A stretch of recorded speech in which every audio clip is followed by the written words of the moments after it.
J'ai bien envie qu'on fasse un petit tour de style sur notre Daïchi, sur Didier Arafat. Hein? Ouais. Parce que là, je vais parler de lui comme s'il est encore en vie. Hein. Et je vais juste espérer que demain, il me clash dans un direct, il y aura 6000 personnes. L'artiste ne meurt jamais. Jamais. Alors, Ange Didier. Ah, mais comme je ne supportais pas du tout ses looks, Tina. Ah bon? Tu trouvais qu'il s'habillait bien? Bon, Ah, mais son look, ça n'a pas de sens. Il s'habille, on a l'impression que Didier, en fait, il rentre dans son placard, il prend un t-shirt noir, des paires noires, il met son grand collier, il n'en a rien à foutre. Non, je vais t'expliquer un peu. Cette histoire de couleur noire, ça vient de moi. D'accord. Parce que quand j'étais plus jeune, quand j'étais avec le groupe RAS, tout et tout, la répétition se faisait devant lui. Et j'étais toujours en noir. Le noir, ça montre une personnalité forte. Puissante. Et comme il était puissant, c'est quelqu'un qui était fort de caractère, comme son père, comme sa mère. Il a gardé ça. C'était un peu sa carrure. Et au fil du temps, avec les voyages, avec l'évolution du Starmania, il a commencé à faire un effort. Et d'ailleurs, en parlant d'effort, j'ai un look que j'adore, mettez-moi ça, avant qu'il ne parte. Il a un look quand même que j'ai adoré et je me suis demandé, mais pourquoi il ne s'habillait pas plus souvent comme ça? Oh là là! Allez, quand même, hein! Ah, mais il était craquant quand même, ce mec. Oui. Il était craquant, hein.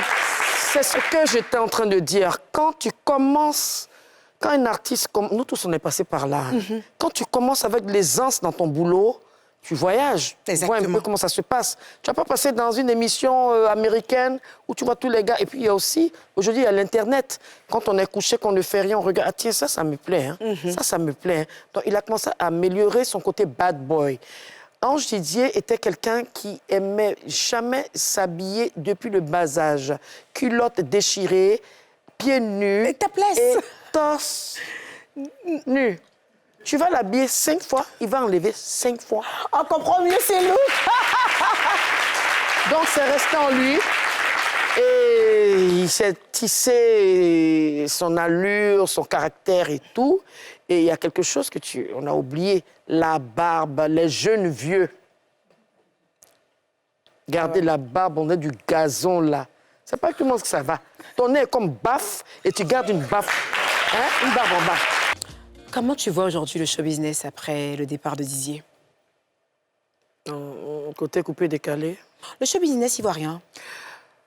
Parce que Didier faisait beaucoup de choses à un moment. Oui, Didier, il avait la rage de vaincre. Il faisait un peu de rap à un moment d'ailleurs. Un tout petit peu. Coupé décalé, trap. Trap coupé décalé. OK. Et bon, de toute façon, ce qu'il faisait, c'était une forme de rap, mais dans son style à lui, dans sa langue à lui, il renversait les paroles. Par exemple, s'il veut te dire, c'est lui qui a envoyé Modia, qui signifie maudit. D'accord. Quand il dit bon salor, ça veut dire salaud. Ouais. Il avait ce truc-là, il était très intelligent. Bon, le showbiz aujourd'hui, dans leur domaine du coupé décalé, a pris une baisse. Ça baissait d'abord le fait qu'il soit parti, ça chagrinait, je pense, ce domaine-là, ce style-là. J'ai envie de dire toute la Côte d'Ivoire. Ça chagrinait carrément toute la Côte d'Ivoire. Ça chagrinait toute la Côte d'Ivoire. Et ça cassait aussi le game de ceux qui font le coupé décalé. C'était un booster, en fait. Il était là en train de les booster, il les pilait, il les insultait, tout et tout, dans des vidéos, comme lui-même il le disait. Vous savez que la concurrence permet d'évoluer. Complètement. Et l'évolueur est parti à son game. Le clasheur, dans le bon sens, est parti à son game. Mais il a gardé quelque chose aujourd'hui qu'on appelle la Chine, qui était son monde à lui. Et je pense que tous ceux qui ont compris aujourd'hui ce que Arafat voulait, c'était qu'on aille de l'avant. Je pense qu'il faut continuer. Il y a des gens aujourd'hui comme qui sont dans le coupé décalé. Le rap s'est ressuscité avec Didi B, qui a sorti un genre. Tout ça, c'est les dérivés de DJ Arafat. Ouais, je sais, ouais. Et ça fait plaisir. Bien sûr.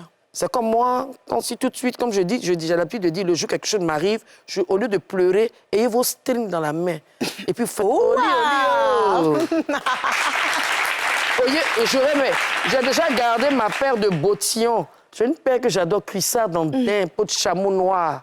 On m'enfile ça. C'est pas parce que je vais mourir tout de suite, hein. Mais je veux dire que le showbiz et le côté féminin, c'est naze. Surtout notre époque. Mais je pense qu'il y a certaines qui sont en train de s'apprêter. Comme qui, comme ça? Maman Alani s'apprête. Ah, Tatine Alani. Moi-même, je m'apprête. Complètement. J'attends après... Ah bon, c'est vrai, parce que si les petites filles ne font rien dans le game, vous les remplacez tout simplement. Non, elles font. Elles font lesquelles? Elles ont... Bon, la dernière fois, tu avais invité une. Laquelle? Ayane? Voilà. Ayane, c'est plus rap game, hein? Non, mais je veux dire que c'est la nouvelle génération. La nouvelle génération, tout à fait, d'accord. Les petites filles, mes petites filles et tout, chantent leurs chansons. C'est pas trop mon style. Moi, je suis old school et tout. Mais je veux dire qu'il faut qu'on bosse. Aujourd'hui, les najas sont straight ahead parce que les gars bossent. Mais on a quand même Serge Benoît, je trouve, quand même, qui nous sort des hits sur hits. Oui, hein. mais Serge Benoît... Création sur création, non, mais quand même. C'est pas bon, justement. Parce que Serge Benoît fait partie du début du coupé-décalé. Parce que si tu sors un titre aujourd'hui, cette semaine, et la semaine qui suit, 3 jours après, tu sors un autre titre, mais attends, on n'arrive pas à suivre. À suivre. On n'arrive pas à cerner. Et c'est pas bon. Mais pourtant, Didier nous faisait ça, hein. Mais Didier s'amusait à créer les remarques aussi. Je lui faisais ce reproche. Parce que Didier, il créait tout le temps, en fait. En particulier, son père était musicien. Ses oncles, Do Albert, étaient des musiciens.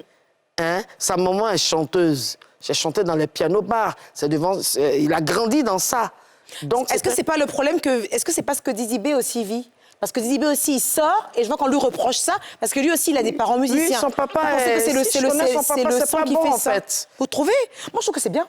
Ah bon? On s'éclate, nous. Tu sors une chanson... Oui, vous éclatez. Oh non, on s'éclate, nous. Mais professionnellement... On s'éclate avec les tubes. Oui, mais professionnellement... C'est pas bon. Que c'est pas... Professionnellement, c'est pas bon. Parce que si tu aimes une chanson cette semaine, tu attends la li li li li li... Après, c'est on finit de chanter la li li li li... On te fait lolo. Ça fait qu'aujourd'hui... Mais on est là, on parle, mais ce qu'elle est en train de dire est très vrai. Voilà. Moi, je rigole, mais c'est vrai. Voilà. Mais moi, comme je suis une adepte de musique... Ce qui va nous arriver maintenant, on tombe dans la médiocrité. N'importe qui se déparasite pas, vient, il est artiste.